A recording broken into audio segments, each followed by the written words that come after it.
봉건주의, 봉건제, 봉건시대, 이 feudalism이라는 것은 제가 역사의 쓰레기통에 버리려고 합니다.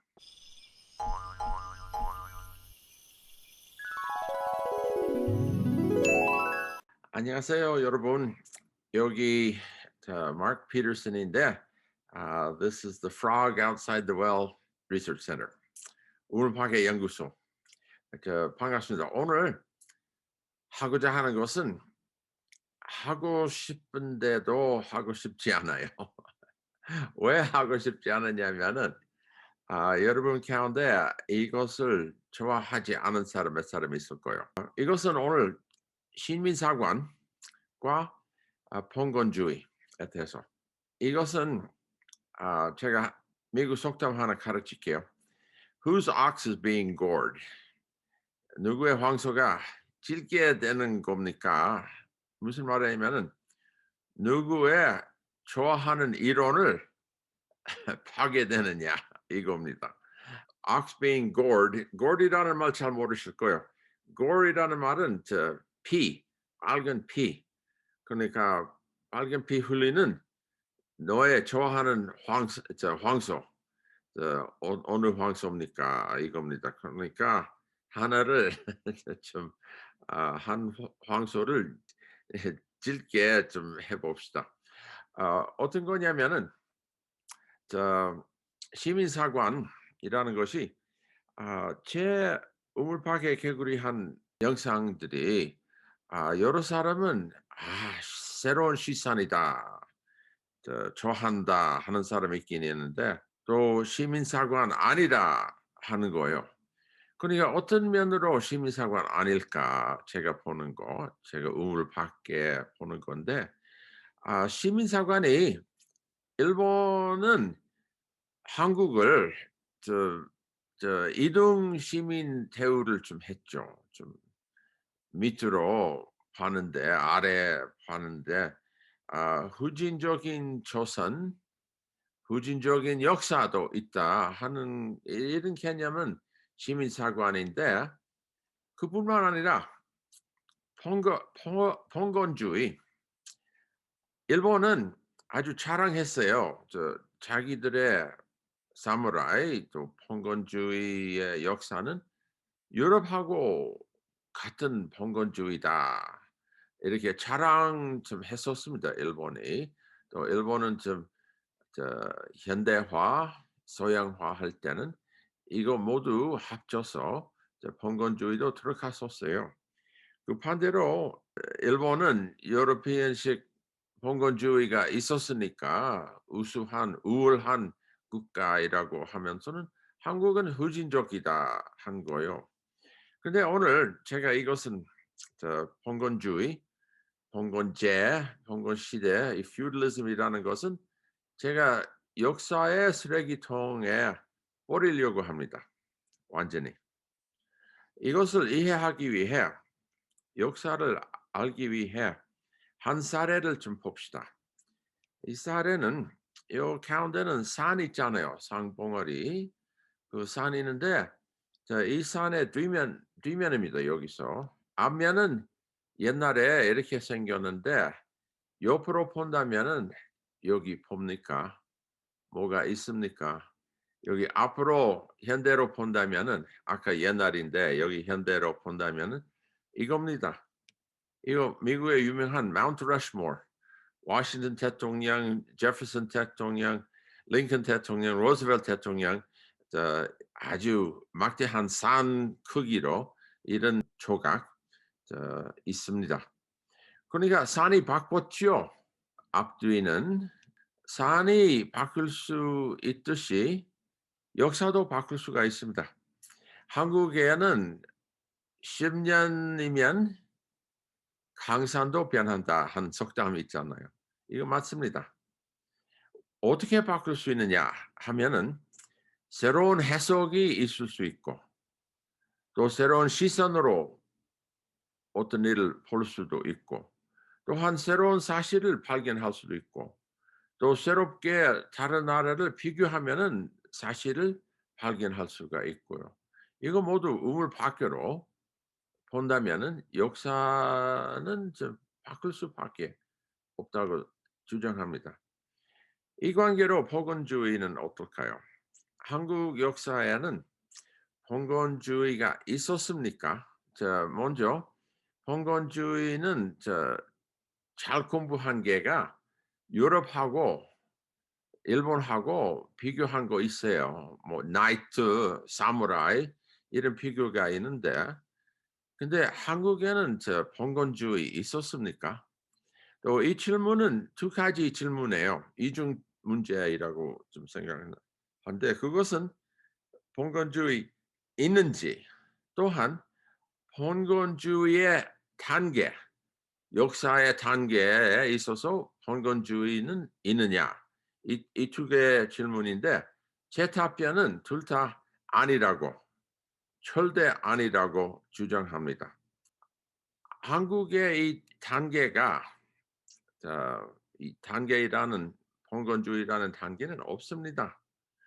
아, 왜 있느냐 하면은 19세기 막스주의 그 역사 이론으로 나오는 건데 거기는 여러 단계로 그러니까 옛날서부터는 거대 공산주의 있었다가 그 다음에는 노비제도 있었다가 그 다음에는 올라가면서 시간으로 현대로 올라가면서 봉건주의 있었다가 자본주의 하다가 사회주의 공산주의는 제일 높은 것이다. 이렇게 막스주의인데 이거 완전히 엉터리입니다. 이렇게 주장하는 사람은 지금은 역사가들 가운데 없습니다. 근데 19세기, 19세기, 20세기에는 일본은 이런 것을 듣고 네, 맞다. 우리 동감하다. 우리 똑같이 봉건주의 했다가 지금 자본주의 발전해 오는 국가이라고 일본은 환영했었습니다.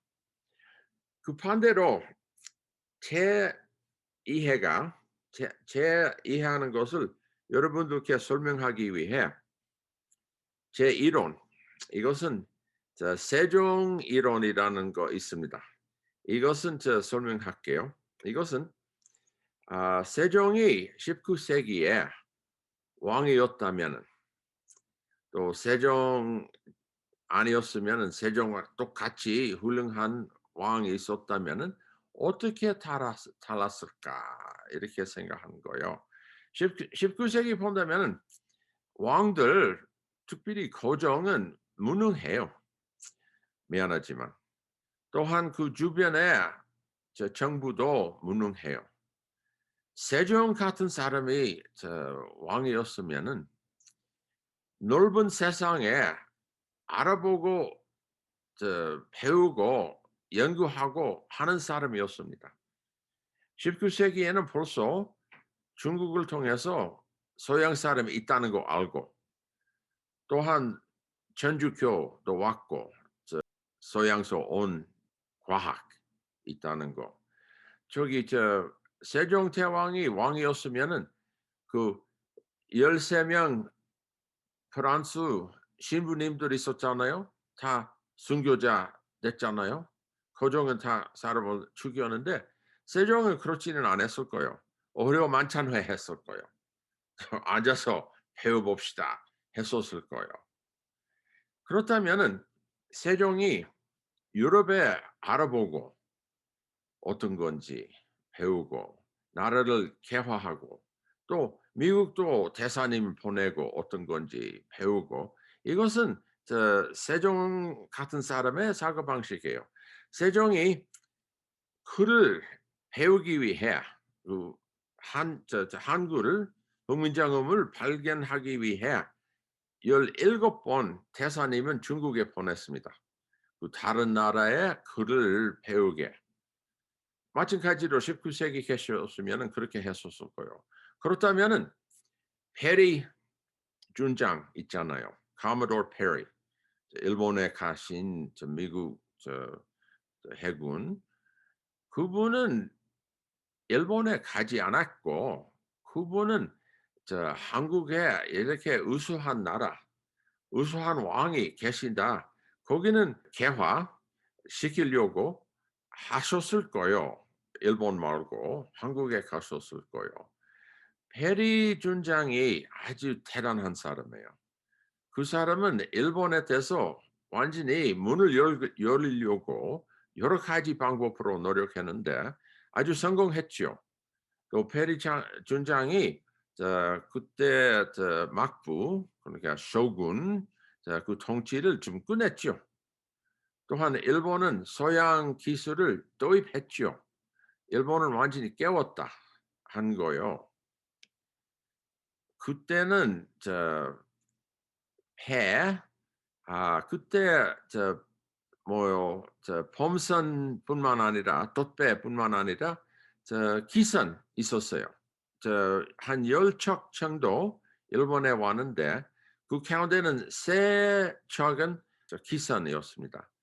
갈 때는 그 기선들이 그 돛배를 끈으로 끌고 좀 갔었습니다.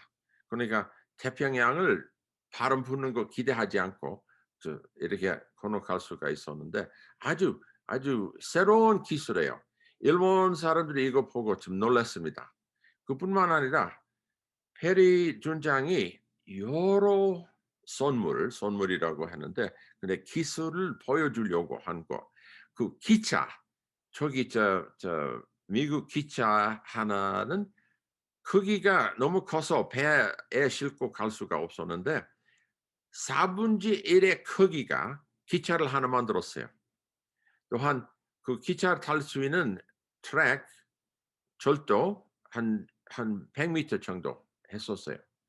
또한 뭐 도량형 여러 가지 수준이 좀 가르치는 거 전신 장비, 군비, 무력, 서적 아주 여러 가지 선물 줬는데 사탕까지 술까지 가져왔는데 그 일본 시대에 그 기차를 이렇게 해 놨어요. 크기가 4분의 1인데 진짜 건물이 또 크다고 미국에 있다. 또 아주 크게 화물 사람을 이렇게 운반할 수 있다고 설명했는데 일본 사람은 깨달았어요. '아 그렇구나.' 이렇게 완전히 좀 배우기로 좀 시작한 거예요. 만약 일본에 가지 않고 페리 준장은 한국 가셨으면 생각해 보세요. 페리 장군이 저 일본에는 얼마나 큰 영향이 있었습니까?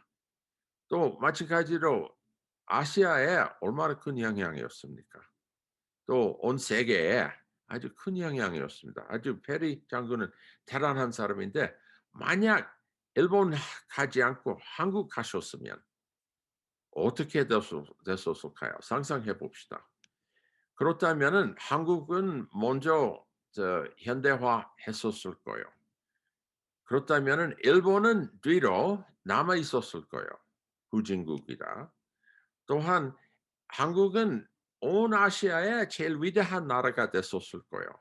또 한국은 위대한 나라뿐만 아니라 정신상, 교양상, 문화상으로 발달된 나라라고 알게 됐었습니다. 아주 우월한 나라다. 이렇게 대우를 좀 받았었습니까? 또한 한국 역사 역시 우월하다고 여기었습니다. 그렇다면은 한국 역사도 우월한다면은 봉건주의 아니고 중앙화된 국가 우월하다고 좀 했었을 거예요. 중앙 정부는 어디까지나 분단으로 저 봉건으로 한 국가보다도 우수하다고 판단할 수밖에 없습니다. 그렇다면은 그 19세기 이데올로기, 그 마르크시즘 이데올로기 그 중심이 봉건주의 있는 이데올로기가 좀 버렸을 거예요. 아주 박살된 사고방식이라고 좀 생각했었을 거예요. 그러니까 봉건주의를 좀 지금도 버립시다. 봉건제라는 소리를 하지 맙시다. 봉건 시대는 바로 식민사관입니다. 봉건 단계는 역사 단계 가운데 봉건 단계는 시민사관입니다. 바로 시민사관의 중심이 바로 봉건주의입니다. 봉건주의의 세계 역사의 단계는 아닙니다. 오히려 중앙정부의 국가가 또 발달됐다고 좀 생각할 수도 있습니다. 어느 거 좋을까요? 선비도 좋아요? 교육 받으신 시험을 보고 중앙정부에 일하게 된 사람이 좋아요? 아니면은 분단 여러 pon고안에 서로서로 싸우면서 하는 것이 우수하다고 생각하십니까? 아니죠. 그러니까 봉건주의, 봉건시대 그런 소리를 하지 맙시다. 봉건조선 시대 이런 소리를 하지 맙시다. 완전히 버립시다. 여러분 어떻게 생각하십니까? Has your ox been gored? 좋아하는 봉건주의를 제가 찔렸습니까? 미안합니다. 근데 생각해 보세요. 또 생각하신 것에 댓글에 하시고 이거 싫어하시면 봉건주의 좋아하시면은 바이바이. 그거 괜찮아요. 근데 제 의견을 동의하신다면은 또 조금 더 듣고 싶으면은 우리 우물 파괴 개구리 저 여기 채널 여러 친구들에게 좀 많이 소개해 주시기를 바랍니다. 네. 이것으로 마치겠습니다. 감사합니다. 안녕히 가세요.